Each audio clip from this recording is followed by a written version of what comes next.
You are listening to The Vocal Technologist. Spoken tech for your ears. Okay, let's really unpack this. Just stop and picture this scenario for a second. You finally land that dream interview, right? High-profile company. And the recruiter, who, let's be honest, is probably an AI agent these days, sends over a technical assessment. Standard stuff. Clone a GitHub repo, run some code, submit your results. You do it. Click, click, done. And bam, right then, no error message, no warning, nothing. A really nasty 5-stage malware attack just sinks its teeth into your system, silently stealing your crypto keys, grabbing credentials, activating remote access. Scary stuff. Welcome back, everyone. This is our midweek check-in on security strategy, where we try to cut through all the chatter and show you exactly where modern threats are actually hitting home.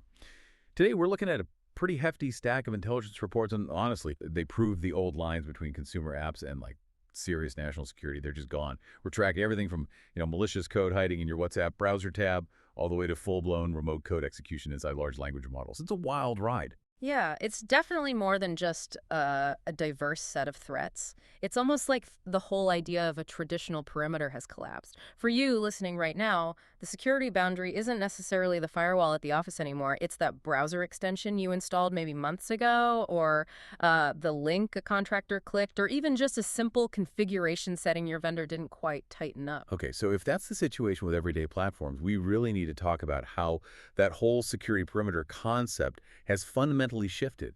Let's maybe start small, or at least smaller scale, like those high-volume attacks that show how easily attackers can scale things up just by abusing user trust. Well, what's really fascinating there, I think, is the sheer boldness of attackers using tools that were just meant for, talking to people. Take that WhatsApp hijack campaign. Researchers over at Socket found, get this, 131 malicious Chrome extensions, often disguised as helpful tools, things like uSeller or Zapvende. And these weren't just generic bits of malware, were they? They were aimed very specifically. Exactly. Highly targeted.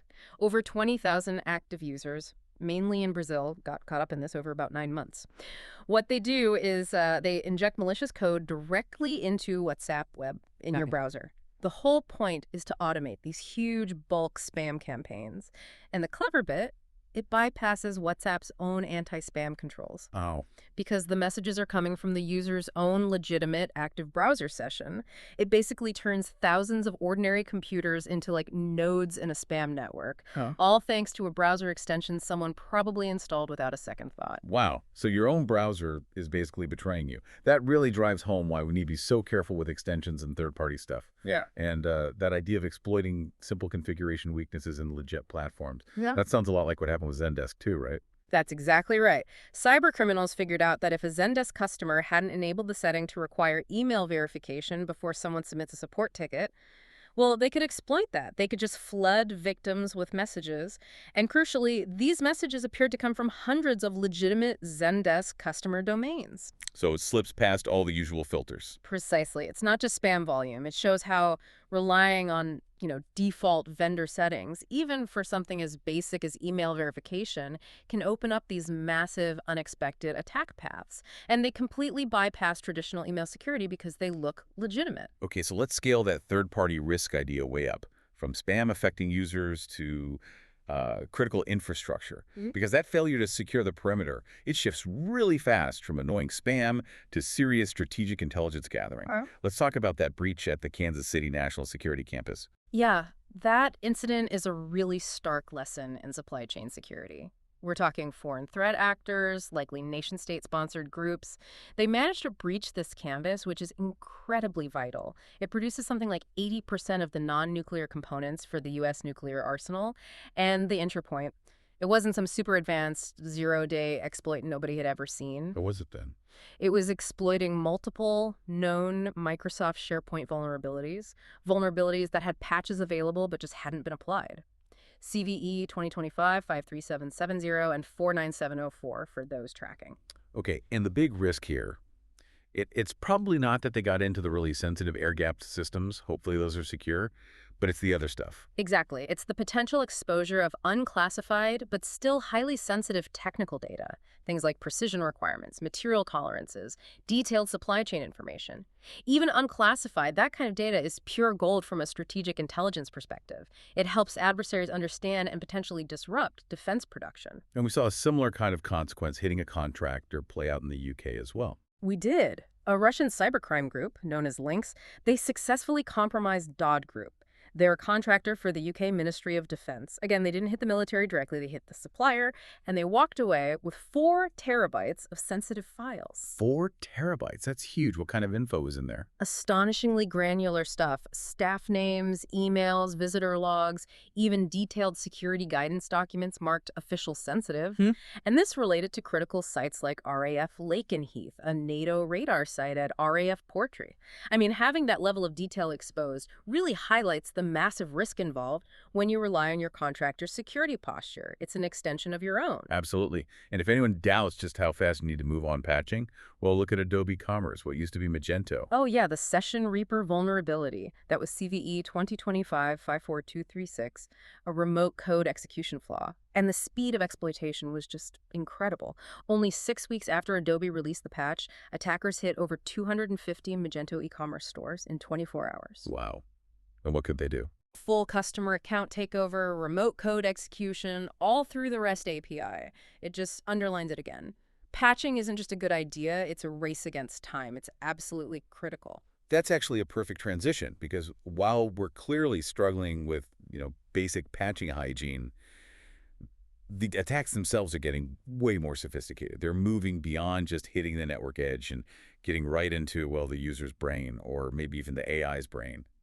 Let's circle back to that nightmare job scenario we started with the fake AI recruiter. Right. That attack works so well because it plays on very real anxieties and, frankly, the trust inherent in the job market, especially for developers. You trust the process. Cloning a repo for a technical test, that feels normal. But the malware uses really deep obfuscation. It's a 5-stage process where the initial code looks totally harmless, but it silently activates a backdoor. And then the later stages kick in. Exactly. Then it deploys advanced JavaScript and Python malware specifically designed to hoover up crypto wallets, credentials, log keystrokes, deploy remote access tools. It's effective because, on the surface, it just looks like part of a normal developer workflow. And that whole idea of tricking the user into basically doing the attacker's dirty work for them, that's the core of those click-fix attacks too, isn't it? Precisely. Those attacks are, in a way, genius because they bypass traditional email scanners and web proxies completely. Okay, break that down. How does a click-fix attack actually work? Well, they trick the user into copying malicious commands. Often these are disguised as something innocent, like a fake captcha prompt you need to paste into your terminal, or maybe a troubleshooting step. The user then takes that copied text and pastes it directly into their local command line, or sometimes the browser's developer console. Because the user themselves executes the command on their own machine. Exactly. The network security tools, the firewalls, the proxies, they're blind to it because the action originates locally from a trusted user process. So the only thing that might catch it is the software running on the actual device, like EDR. Right. Your EDR, your endpoint detection and response software, often becomes the last and sometimes only line of defense, because the malicious command is executed right there, often within the browser sandbox itself. Okay. And speaking of blind spots, No, we can't ignore mobile devices, can we? definitely not. Verizon's latest findings are pretty sobering. They show that smishing, that's SMS or text message phishing, is actually more effective now than traditional email phishing. We've put so much focus on securing corporate desktops that, well, it seems we've neglected mobile.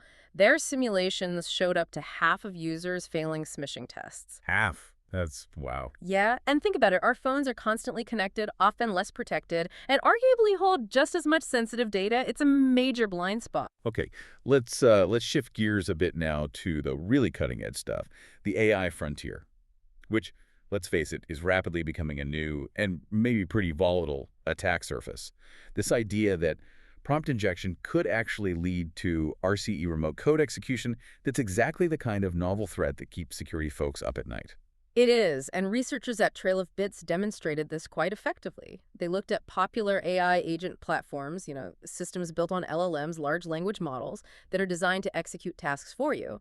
And they found you don't necessarily need to break the AI model itself, you just need to cleverly exploit the tools the AI is allowed to use. Okay, explain that mechanism a bit more. How do they exploit the tools? So, these AI agents are often configured with an allow list of commands they're considered safe to run.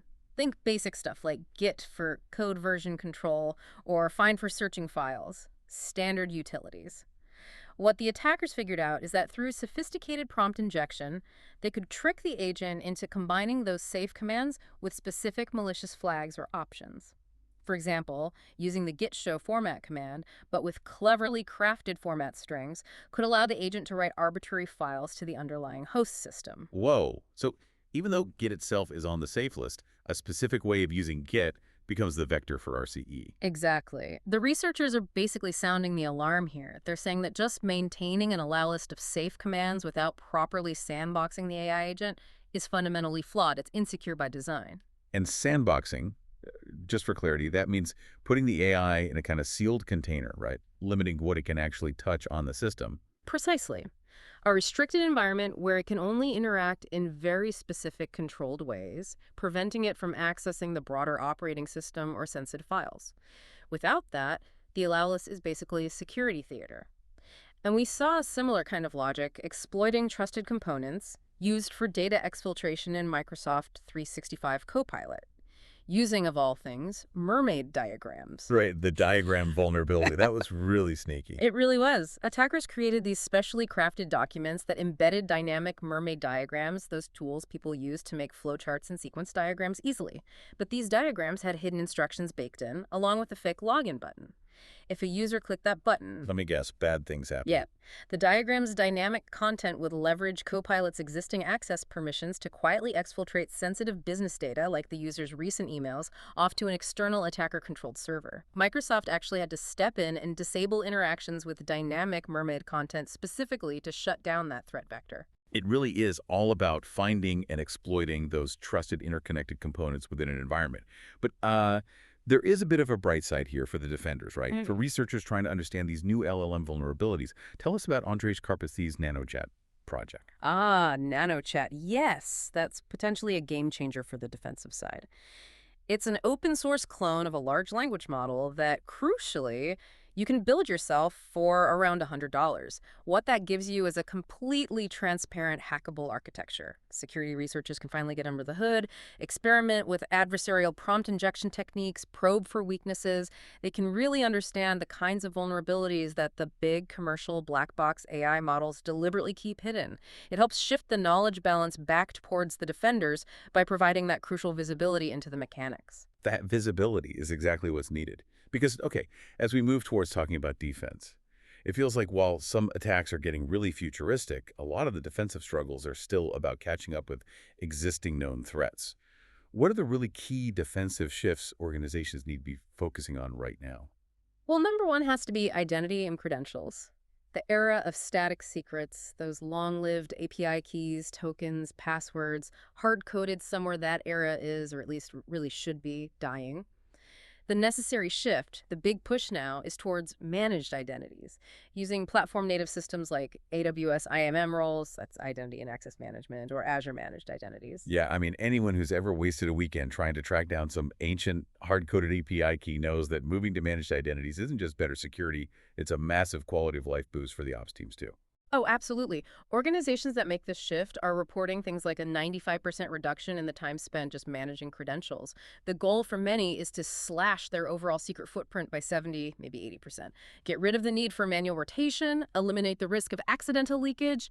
It's fundamental. Okay, but what about those times when you do still need to use keys? Maybe for interacting with a specific third-party service or something like Amazon Bedrock for AI models. What's the discipline needed there?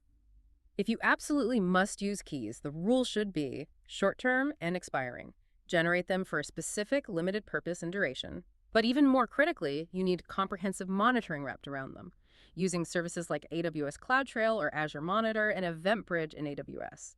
These tools log all the API activity. You can set up alerts to immediately detect when keys are created, when they're used, especially if that usage looks unusual or comes from an unexpected place. Monitor, monitor, monitor. Right.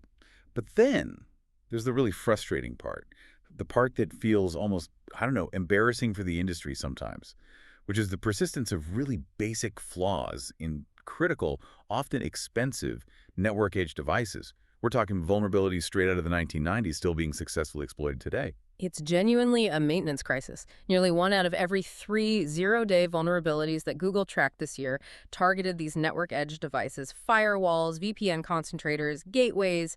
And like you said, these aren't sophisticated exotic flaws. They're often basic buffer overflows, command injections, vulnerability classes that we've known how to fix theoretically for decades. And the scale of the exposure out there is just terrifying, isn't it? It is. Think about this. Over 73,000 WatchGuard Firebox devices were reportedly still unpatched following a critical flaw disclosure back in September. Still vulnerable. And another report found over 266,000 F5 BIG/IP instances exposed to remote attacks, with almost half of those located right here in the U.S.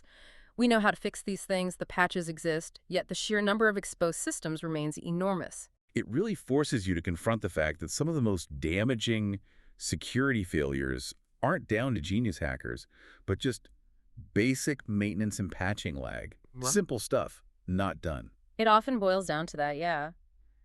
It's not all bad news on the defensive front, though. We are seeing increased international efforts to tackle the underlying infrastructure of cybercrime itself. Like that big Europol operation, SIM cartel. Exactly. That was a huge success. They dismantled this massive SIM farm network. They had something like 40,000 active SIM cards churning out fake identities. These were used to create over 49 million fake online accounts for all sorts of fraud, phishing, you name it. It shows law enforcement is getting smarter about hitting that automation layer that enables crime at scale. And we're seeing pressure on the financial side too, right? Especially around crypto. Absolutely. Canada's Financial Intelligence Unit, FINTREC, hit the crypto payments platform Cryptomus with a massive $176 million fine. Why? For failing to report suspicious transactions. Transactions they believed were linked to fraud schemes and ransomware payments. So the regulatory screws are definitely tightening on the parts of the ecosystem, including areas like Web3 that facilitate moving illicit funds. Okay, so if we try and sort of pull all this together, what's the big picture? It Yeah. feels like the threat landscape right now is defined by these two extremes. I think that's a good way to put it. On one hand, you have these hyper-specific, really novel attacks targeting emerging tech, like getting RCE through weird LLM command flags or sneaking data out via a diagram. And on the other hand, you have these hyper-broad, depressingly successful attacks that just exploit basic human trust, like phishing, or fundamental maintenance failures, like unpatched systems. Yeah. And whether you're managing complex cloud identity for a huge enterprise, or you're just worried about what sketchy code might be running in your WhatsApp browser tab, that diligence is required everywhere. The line between a consumer app and critical nuclear infrastructure is apparently just one shared, potentially exploitable surface now. It really does compel us to ask a tough question, doesn't it? We saw the highest stakes cyber attacks discussed today, the ones hitting the nuclear supply chain, the UK military bases. Why did they succeed? Not through some mind-bending quantum hack or AI super weapon. They succeeded fundamentally through unpatched, decade-old flaws, basic stuff. So as we race ahead trying to secure the future of AI agents and managed identities, maybe we should pause and ask, should we be more worried about the complex threats we don't fully understand yet? Or should we be more worried about the basic, fundamental maintenance tasks that, as an industry, we consistently seem to fail at executing effectively? That's definitely something worth mulling over until we talk next time. Spoken Tech, for your ears.